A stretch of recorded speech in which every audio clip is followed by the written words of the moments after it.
সন্ধ্যা ঘনিয়ে রাত নামতে শুরু করলো, এখনো আমাদের কাজ শেষ হলো না। এদিকে আকাশের অবস্থাও খুব একটা ভালো ঠেকছে না। কি করি বলো তো বরুণ? আমি বলি কি আদিত্য, চলো আজ অফিসে ফিরে যাই। রাত প্রায় হয়ে এসেছে। এর মধ্যে আবার ওই বাড়িগুলোতে টাকা ওঠানোর জন্য গেলে বাস মিস করব। না, সে তুমি ঠিকই বলেছ, তবে বসকে তো চেনোই, এভাবে তিনখানা বাড়ি ছেড়ে গেলে ভীষণ রাগারাগি করবে। নিজেদের মধ্যেই কথাগুলো বলতে বলতে হাঁটছিল আদিত্য আর বরুণ। তাদের কথার মাঝেই হঠাৎ করে বেজে উঠল আদিত্যের ফোনটা। আদিত্য তড়িঘড়ি করে পকেট থেকে ফোনটা বের করে স্ক্রিনের দিকে তাকাতেই উদ্বিগ্ন স্বরে বলল, এই রে, ওই দেখো, নাম নিতে নিতেই দেখি বস ফোন করছে। আবার কোন কাজের হুকুম করে কে জানে বাবা। সবগুলো বাড়ি থেকে কালেকশন করে তবে অফিসে ফিরবে, এটা ছাড়া আর কি বলবে। Hello sir. হ্যাঁ আদিত্য, তোমরা এখন কোথায়? স্যার, আমরা এখনো গ্রামের দিকেই আছি। আরো 3টে বাড়ির কালেকশন বাকি আছে, কিন্তু বৃষ্টির কারণে সেদিকে যাওয়া সম্ভব হচ্ছে না। ভাবছিলাম যে আজকে অফিসে ফিরে যাই আর কি। ফিরে যাবে মানে? কাজ শেষ না করে কোথাও ফিরে যাওয়া চলবে না। মানে স্যার, আসলে আবহাওয়াটা খুব খারাপ হয়ে গেছে, তার উপর অনেকটা সময়ও পেরিয়ে গেছে, তাই আর কি।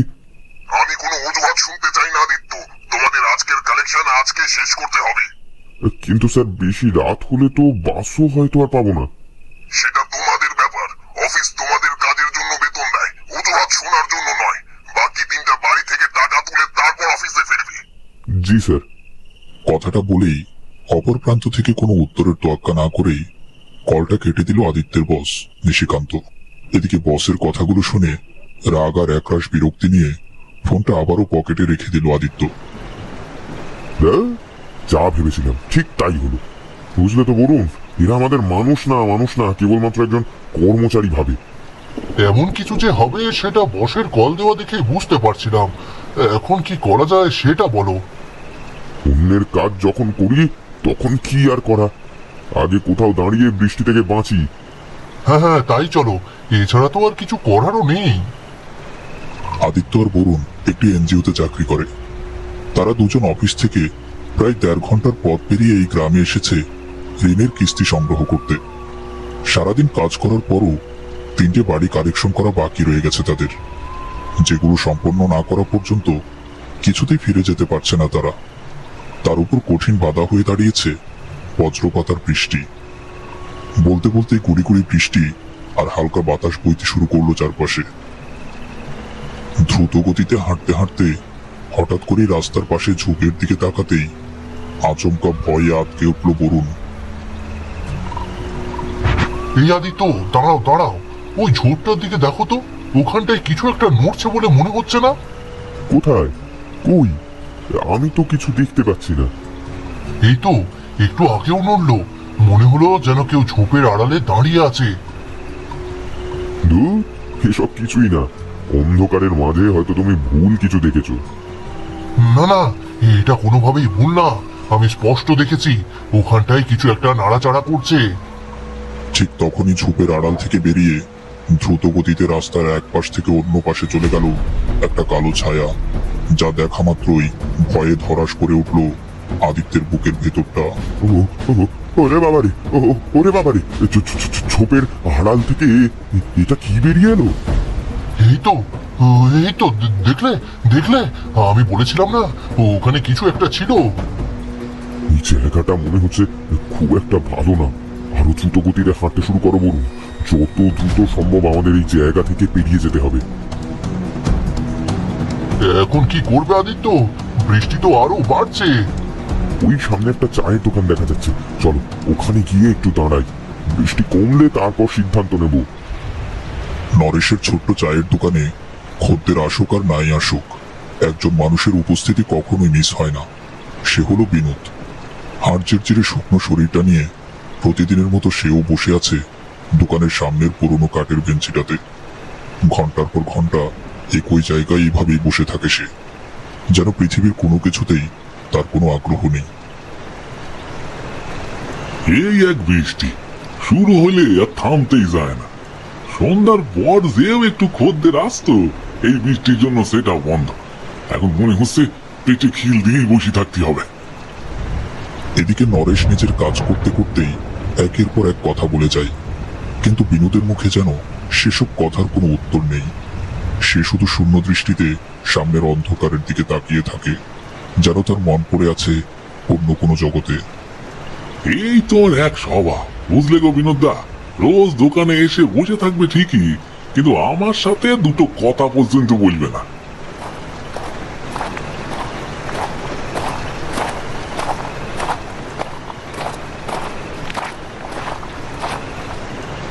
উহ, আর একটু হলে পুরোপুরি ভিজে যেতাম। যা বৃষ্টি নেমেছে, মনে হচ্ছে আজ আর সহজে থামবে না। শোনো বলুন, বস যা বলার বলুক, আজ কিন্তু আর কালেকশন করতে যাব না। বৃষ্টি কিছুটা কমলেই আমরা অফিসে চলে যাব, বুঝলে? হ্যাঁ, একদম একদম, এটাই করবো, এটাই। দাদা, 2 কাপ চা দিও তো, একটু চিনিটা বাড়িয়ে দিও। হ্যাঁ, দেখছি দাদা, আপনাদের তো আগে কখনো দেখেছি বলে মনে হচ্ছে না এই তল্লাটে। আপনারা কি শহর থেকে এসেছেন? হ্যাঁ, আমরা চণ্ডীপুর থেকে কাজের জন্য এই গ্রামে এসেছিলাম। ফেরার পথে বৃষ্টির মধ্যে আটকা পড়ে গেলাম আর কি। চণ্ডীপুরের নামটা শোনা মাত্রই সিগারেটে একটা লম্বা টান দিয়ে সামনের দিকে তাকালো বিনোদ। তারপর বলল, চণ্ডীপুর? সে তো অনেকটা দূর। এই রাতের বেলা তোমরা এতটা দূরে যাবে কি করে? জানি না কিভাবে যাব, কিন্তু যেতে তো হবেই। আর শুনেছি এই জঙ্গলের পথটা দিয়ে গেলে নাকি দ্রুত পৌঁছে যাওয়া সম্ভব। ভাবছি আমরা এদিকটাই দিয়েই যাব। কিন্তু এই দিক দিয়ে যাওয়াটা তোমাদের জন্য ঠিক হবে না। এই দিকের পথটা খুব একটা সুবিধের না।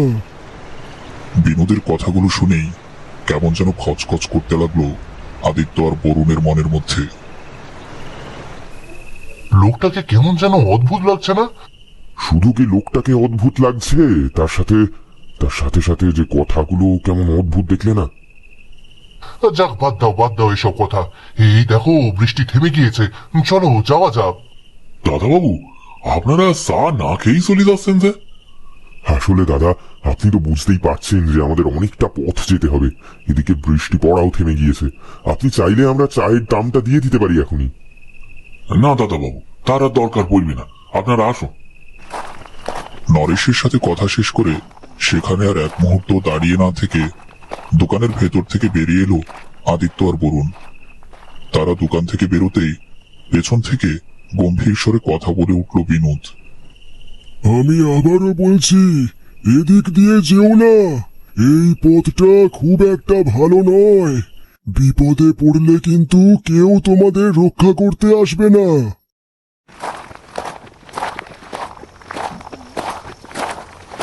আচ্ছা আদিত্য, আমরা ওই লোকটার কথা উপেক্ষা করে এদিকটা এসে কি ঠিক করলাম?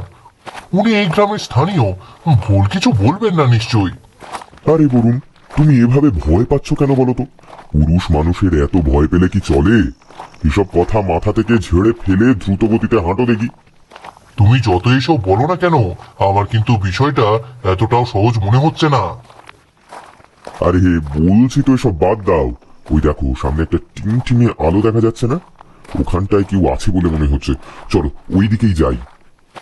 ঘন অন্ধকারে ঢাকা নির্জন জঙ্গলের পথ ধরে বেশ কিছুটা এগিয়ে যাওয়ার পর সামনে টিম করে জ্বলতে থাকা আলোয় একটা গরুর গাড়ি দেখতে পেল আদিত্য আর বরুণ। চারপাশে তখন শুধু দূরে কোথাও ব্যাঙের ডাক শোনা যাচ্ছে। ঘুটঘুটে অন্ধকারে গরুর গাড়িটা দেখেই ভীষণ খুশি হয়ে উঠল তারা দুজনেই। যাক বাবা, অন্তত একটা গরুর গাড়ি তো পাওয়া গেল। এবার এই জঙ্গলটা পেরিয়ে যেতে আর কষ্ট হবে না। এই যে দাদা, শুনছেন?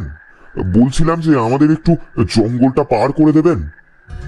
না দাদা বাবুরা, এখন আর ওইদিকে যাব না। আমি বলি কি, আপনারাও এই পথ দিয়ে যাবেন না। দাদা, দয়া করে আমাদের একটু পৌঁছে দিন না। আমরা খুব বিপদে পড়ে এই রাস্তা ধরেছি। প্রয়োজনে আপনাকে আমরা ডবল টাকা দেব। ডাবল টাকা দেবার কথা শুনে যেন কিছুটা মন নরম হলো গাড়োয়ান যতীনের। ঠিক আছে, উঠে বসুন তাহলে।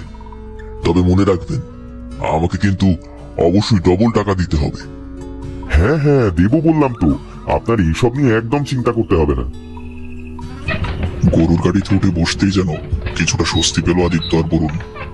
অন্তত হেঁটে যাওয়ার কষ্ট থেকে রেহাই মিলেছে ভেবেই খুশি হয়েছে তারা। কিন্তু সেই খুশি যেন বেশিক্ষণ স্থায়ী হলো না। কিছু দূর এগুতেই আবারও ঝিরিঝিরি বৃষ্টি শুরু হলো, আর সেই বৃষ্টির ফোঁটা ঘন হয়ে উঠতে লাগলো ক্রমশ। চারপাশের অন্ধকার আরো গভীর হয়ে উঠল, আর জঙ্গলের পথটাকে আগের চেয়েও বেশি ভৌতিক মনে হতে লাগলো তাদের। আজকে সেই সন্ধ্যা থেকে সবকিছু কেমন যেন অস্বস্তিকর লাগছে, তাই না আদিত্য? এত বেশি চিন্তা করো না তো বলুন। গাড়ি পেয়েছি যখন, আশা করি খুব তাড়াতাড়ি এই পথটাও পার হয়ে যাব। দাদাবাবু, এই রাস্তাটা কিন্তু খুব একটা ভালো নয়। তারপরও যে আপনারা কেন এই রাস্তা দিয়ে যেতে চাইছেন সেটা আর বুঝতে পারলাম না। আমার কিন্তু খুব ভয় করছে।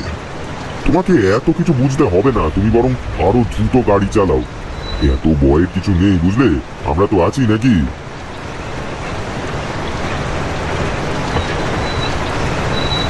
আদিত্য, আদিত্য, এই যে আবারও সেই ছায়াটা, ওই ওই যে গাছগুলোর পাশে দাঁড়িয়ে আছে। ওই কালো ছায়া, এখানে তো কিছুই নেই। তুমি মনে হয় ওই লোকটার কথা একটু বেশি বিশ্বাস করেছো। তুমি যে কেন আমার কথা বিশ্বাস করছো না কে জানে। আমি আসলে ভুল কিছু বলছি না আদিত্য, ভুল বলছি না। বরুণের কথাটা আদিত্য বিশ্বাস না করলেও বুকের ভেতরে অজানা এক অস্বস্তি ক্রমশ বাড়তে লাগলো তার। দাদা, সামনে মনে হচ্ছে কেউ দাঁড়িয়ে আছে। হয়তো কোনো সাহায্য দরকার। একটু ওদিকটা এগিয়ে যান না? কে নাকি দাঁড়িয়ে আছে? আমাদের আগ বাড়িয়ে ওদিকে যাওয়ার কি দরকার শুনি? উনি কিন্তু একদম ঠিক কথাই বলেছেন, আমাদের ওদিকে যাওয়ার কোনো দরকার নেই। ওরা তো কোনো বিপদেও পড়তে পারে। এভাবে মানুষকে বিপদে রেখে যাওয়াটা কি ঠিক হবে? গাড়িটা আপনি ওদিকটা নিয়ে যান দাদা। ঠক ঠক শব্দ করে কিছু দূর আসতেই তারা লক্ষ্য করলো রাস্তার পাশে দাঁড়িয়ে আছে দুজন ব্যক্তি, আর তাদের সামনে রাখা রয়েছে একটি খাটিয়া। সেই খাটিয়ার উপর সাদা কাপড়ে ঢাকা একজন মানুষের লাশ। গরুর গাড়িটা দেখেই হাত উঁচু করে ইশারায় গাড়ি থামাতে বলল তাদের একজন। যতীনও লাগাম টেনে গাড়িটা থামিয়ে দিল সেখানে। বলছিলাম দাদা, আমাদেরও একটু নিয়ে যান না। খানিক আগেই বজ্রপাতে আমাদের বাইকটা মারা গিয়েছে, আর এই ঝড়ের মাঝে তার লাশটা নিয়ে ভীষণ বিপদে পড়েছি দাদা। না না, লাশ না বাবা, এই সময়ে লাশের সাথে আমি কিছুতেই যেতে পারবো না। এমনটা বলবেন না দাদা। আপনারা যদি আমাদের একটু সাহায্য না করেন তবে আমরা কোথায় যাব বলুন তো? আমরা তো এই গাড়িতে আগে উঠেছি, আর এখানে জায়গাও তেমন হবে না। আপনারা বরং অন্য গাড়িতে আসুন। লাশ বলে কথা বলছেন দাদা? খানিক আগেও তো সে আমাদের মতোই ছিল। একদিন আপনিও তো মারা যাবেন। এইভাবে অবহেলা করবেন না দাদা। ঠিক আছে ঠিক আছে, আপনাদের আর এত কথা বলতে হবে না, উঠে আসুন। লাশটি নিয়ে কৈলাস ও ভবেশ গাড়িতে উঠে বসতেই আবারও সামনের দিকে চলতে শুরু করলো গাড়িটি। যে হচ্ছে আমাদের সাথে। দাদা, এবার আরো দ্রুত গতিতে গাড়িটা চালাও দেখি, নইলে যে আজ আর কোনো বাস পাবো না আমরা। আমি আর কত দ্রুত চালাবো? এর থেকে জোরে চালাতে গেলে যে আমাকে ডানা লাগাতে হবে। বলছিলাম যে দাদা, সামনে একটু দাঁড়াও না, আমার খুব জোর প্রকৃতির ডাক এসেছে। এই জন্য বলেছিলাম এদেরকে না তুলতে। গাড়িতে উঠতে না উঠতেই নাকি তার প্রকৃতির ডাক এসেছে। সে আমার যদি এখন প্রকৃতির ডাক আসে, তবে আমি কি করব বলুন তো দাদা? আচ্ছা ঠিক আছে ঠিক আছে, এই নিয়ে আর ঝামেলা করো না। ও দাদা, গাড়িখানা আর একবার থামাও দেখি। গাড়িটা থামতেই দ্রুত গাড়ি থেকে নেমে জঙ্গলের দিকে হাঁটা ধরলো কৈলাস।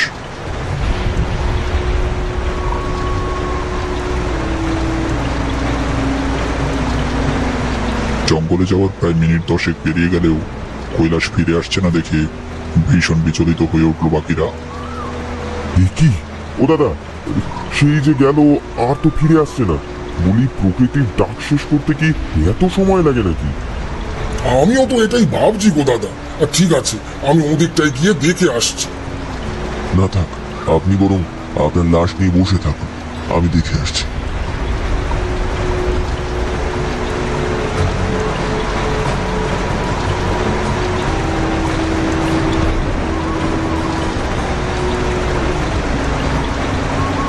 দেখি, এই গারোয়ান দাদাও তো দেখছি ওদিকটায় গিয়ে উধাও হয়ে গেল।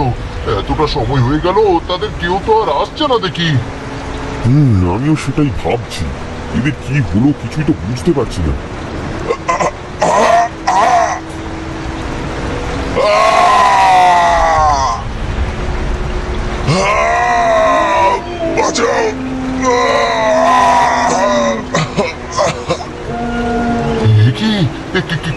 চিৎকার করছে বলে মনে হলো না?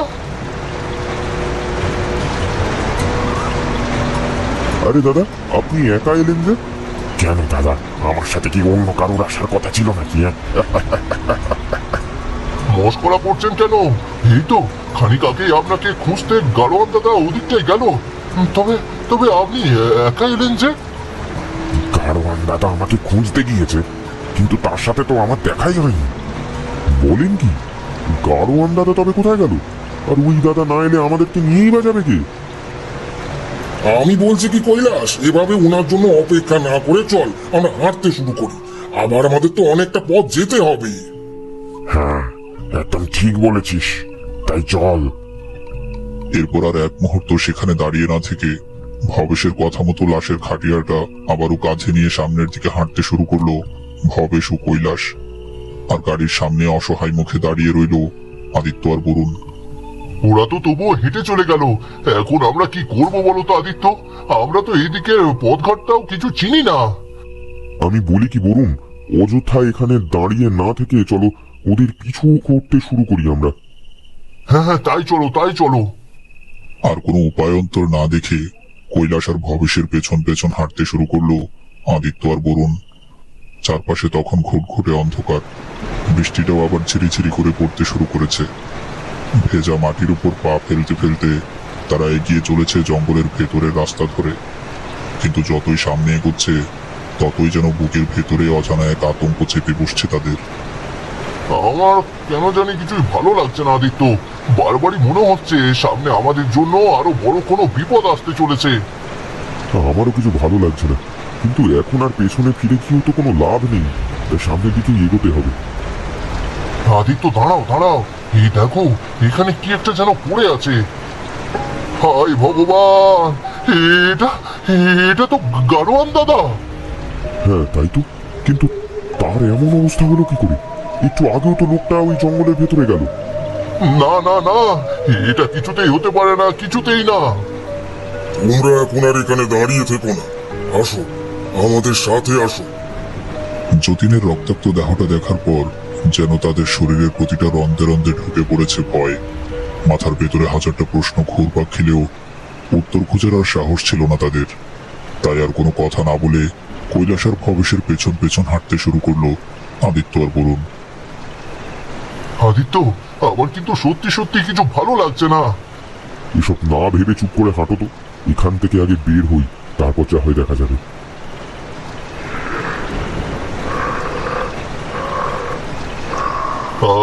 আদিত্য, কিছু শুনলে?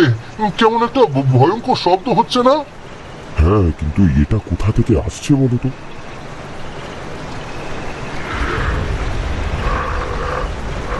আদিত্য, ওই দেখো লাশটা কিভাবে নড়ে উঠলো। আমার মনে হচ্ছে শব্দটা ওই লাশ থেকেই আসছে। আমারও সেটাই মনে হচ্ছে বরুণ। যদি তাই হয় তবে এটা কিন্তু কোনো স্বাভাবিক ব্যাপার না। ভয়ে বরুণ আর আদিত্যের বুকের ভেতরের ধুকপুকানি আরো বেড়ে গেল। আর তখনই সেই সাদা কাপড়ের নিচে থাকা দেহটা ধীরে ধীরে নড়ে চড়ে খাটিয়ার উপরে উঠে বসে ভয়ঙ্কর ভাবে হাসতে শুরু করলো।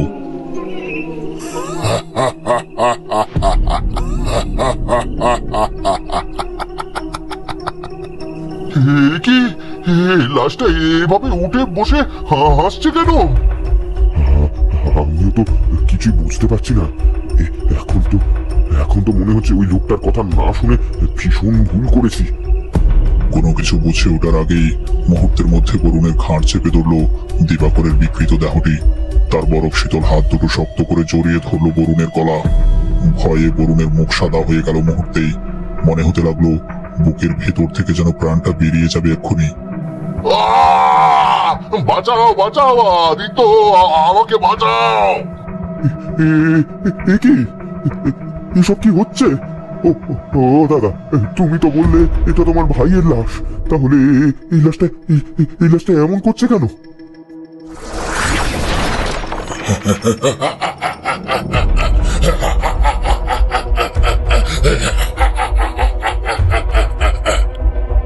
তাদের হাসির শব্দ শুনে আদিত্যের বুকের রক্ত যেন হিম হয়ে গেল।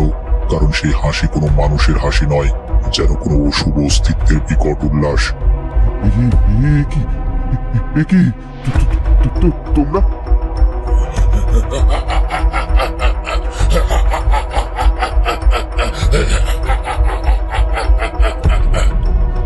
না না আমাদের তোমরা বেরো না, আমাদের তোমরা বেরো না, ছেড়ে দাও, ছেড়ে দাও, দয়া করে, দয়া করে আমাদের তোমরা ছেড়ে দাও।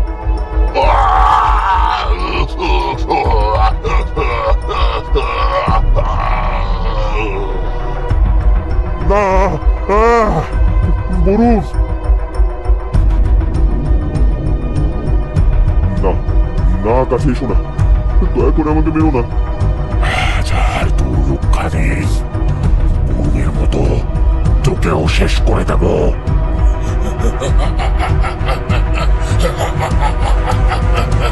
ভয় পেও না ভাই, তুমি দ্রুত আমার পেছনে এসে দাঁড়াও। আপনি আপনি এখানে? তুই তুই আবার এসেছিস, তবে তবে আজ তোকেও শেষ করে দেব। চলে যা, চলে যা বলছি, নইলে কিন্তু এই মশালের আগুনে তোকে এখানেই শেষ করে দেব। আগুন, আগুন! চলে যা বলছি বিনোদ, নইলে কিন্তু ভালো হবে না। যতদিন আমি বেঁচে আছি তোদেরকে কোনো নিরীহ মানুষের ক্ষতি করতে দেব না। বারবার নিষেধ করার পরও যখন কোনো কথা শুনছিল না বিনোদ, ঠিক তখনই ক্ষিপ্ত হয়ে একসাথে বিনোদ ও আদিত্যের উপর ঝাঁপিয়ে পড়লো আত্মাগুলো। না, ছেড়ে দাও, ছেড়ে দাও, ছেড়ে দাও আমাকে। ভবেশ ও দিবাকর একসাথে বিনোদকে আক্রমণ করেও যেন শেষ রক্ষা হলো না তাদের। এক ধাক্কায় তাদের সরিয়ে দিয়ে দৌড়ে আবারও মশালের কাছে ছুটে গেল সে। আমাকে যতই আঘাত করিস না কেন, আজকে তোরা কিছুতেই আমাকে পরাস্ত করতে পারবি না।